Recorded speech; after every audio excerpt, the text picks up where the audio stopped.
Hi guys, and welcome back to another YouTube video. In this video I'll be going through my AFL Fantasy Round 6 review of the Western Bulldogs and Freo game and going through who went well, who didn't do the best, and yeah, so before we get into the video, remember to like and subscribe, turn the notification bell on so you know when I upload, and let's get into the video.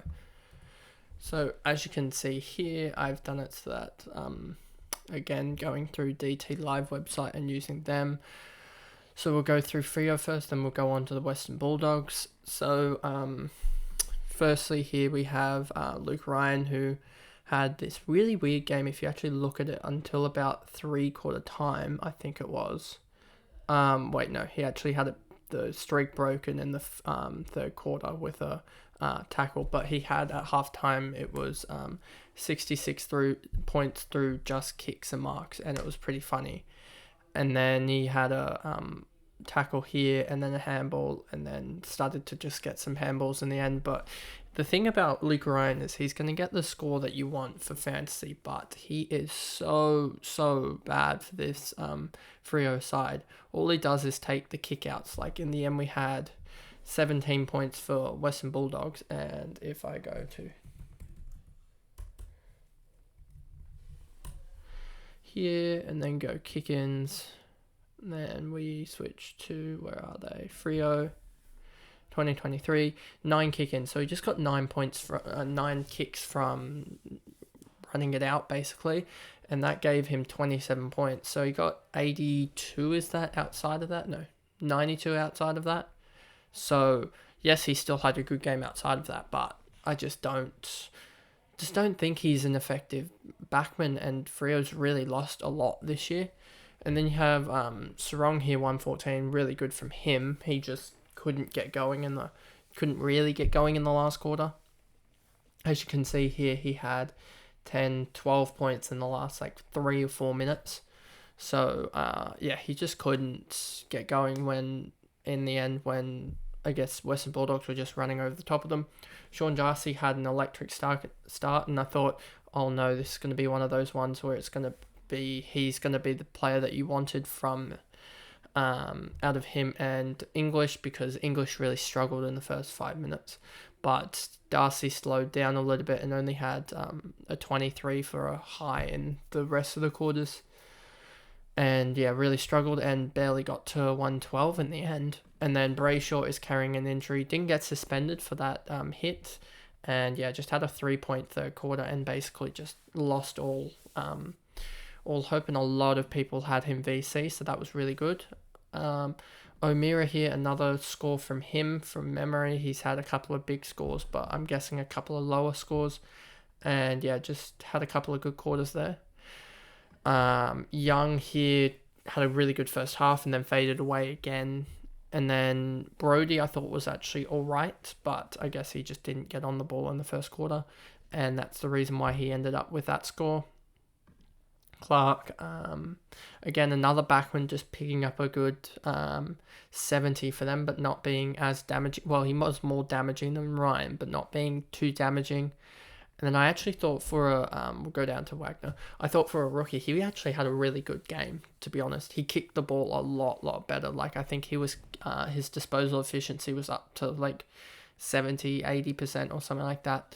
And I believe he only had 3 or so turnovers, which is understandable with the, with how he butchered the ball last week. So he looked better, but I'm just not willing to pay what's now going to be $330k for him. And then Luke Jackson had an off game, Schultz, Aish, Banfield, and then Sturt looked alright for another 43, so he'll be rising, but I'm not going to get him in anytime soon, I don't think. I think at this point you just go for some rookies that are almost 200k, just so that you can clear as much cash off your bench. Johnson and then Corbett came on. Jai Amos literally did nothing. And then we go over to the Western Bulldogs, and it was basically the Bont show for the whole time. And when he had 48 in the first, it was a really good start from him. He had, if we look here, he started the game with 3 tackles. I think it was. Well, no, they counted 2 in the end. They took away one of his tackles. and then he just kept on tackling and got to 48 in the first quarter. And yeah, he had a goal here, which really did help him really just spurt on. And then in the second quarter, he started off and then got to 60 and then just didn't move for about a third to half of the quarter. And then he got on ball a little bit more and was able to break away and got to 24 in the quarter. So he was able to get up to 72 points at the half. And I thought this is going to be another one where he gets to 70 points and then falls away. So there was probably a couple of tweets out there like his first half to second half ratio is pretty bad. Like I think he scores something like over 60%, 65% of his scores maybe even 70% of his scores in the first half. And so I thought, oh no, he's going to do this again. But he came out and looked really strong early, got 6, 12, 15.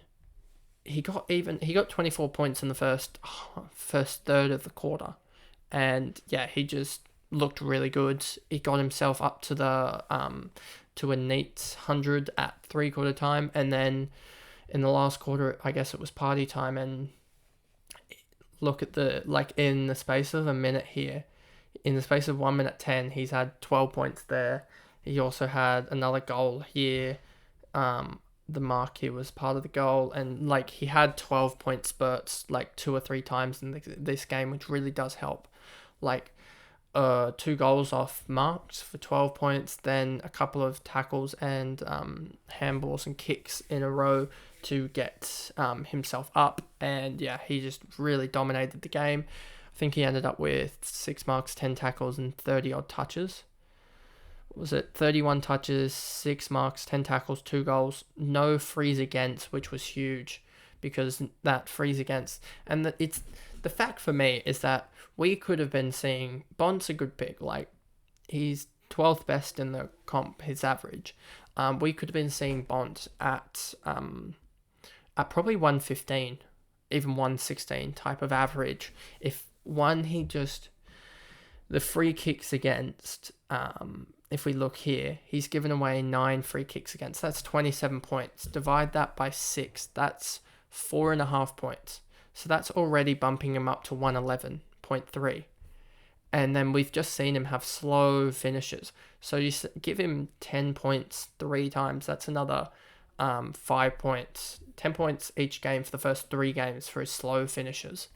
And he's looking at a 115, 116 average. And it's not even that much of a push. So for him, if you were able to get him in and Day in, because he has the not favourable bye, round 15. That is not a favourable bye. But when do they have a bye? Round 14. So if you were able to get in Day and Bont at this point, I think it is what you need, because Bont has gone huge in the last couple of weeks. I mean, he did only get 100 last week, but he's gone 108, 100, and then 148, and he just looks ready to explode. And then you come to English, and people were touting this as a tough matchup. And yeah, he just dominated, to be honest. 24. If you look here, you'll see he was on 5 midway through the first quarter. So that means he scored 124 in 3.5 quarters. It just shows his scoring potential. And if we go back here, they've got Hawks next week. He's going to absolutely dominate. I'm going to put the VC on that, or the captaincy, depending on when they play. I don't know when they play, what day, but that's definitely a VC option. And he should be going 160, 170 in that game to be real against the Hawks side. That is pretty shocking. So yeah. And then Treloar did really well in the last 3 quarters, but really shocking first quarter. He ended up with 35 touches in the end and just sort of kept on getting, I think it was 1-2 handball receives, and then getting 2 disposal spurts. Doesn't really show it here, to be honest, but that's what it felt like, to be honest. And then McRae had a good pretty much save, because he was shocking the whole game. Libba got to 97 but got concussed, I believe. I don't know whether he was... I don't know when it was, but he'd been already ruled out. And then you have Bailey Williams here. I think was he the one that kicked 3 or something? 1, 2, 3. Yeah, he kicked 3 in the end. That's why. And then Lob against his former team. They were too Lob centric, I guess, Freo, and trying to put him off, that they literally just put themselves off. And Lob didn't have the best game. I think he kicked a 1 goal 3 or 1 goal 4, but him just being there and copping all the attention sort of allowed his teammates to do whatever they wanted. Caleb Daniel here, not the best. And then you come down here, and Joe Henderson's the last guy I'll talk about here, really. And he saved it a little bit in the second half after being on 25 at halftime. So to get to 67 isn't the worst. But the problem with him is he's potentially concussed. I don't know at the time of recording this if he is, but we'll have to wait and see. And with that, that would be really bad if he's concussed, because a lot of people went him, Roberts, Johnson, and some other guys, and they've pretty much all failed this round. All those picks have failed. So hopefully the guy I have, Mitchell, doesn't fail, but it's not looking good. And that'll pretty much put his in fantasy, he'll be useless at this point if he's out, because he'll gain 40k, but that's nothing basically for what you wanted out of him. So if I go back to the main screen, as there was all just the underperforming Bulldogs players left. So that's the review of the Fremantle vs Western Bulldogs game. And so yeah, we really just saw English dominating a tough matchup. And yeah, it was only really Darcy and Sarong that I'd look into from Freo. So that's the video, and I'll see you guys in another video. Thanks, guys. Goodbye.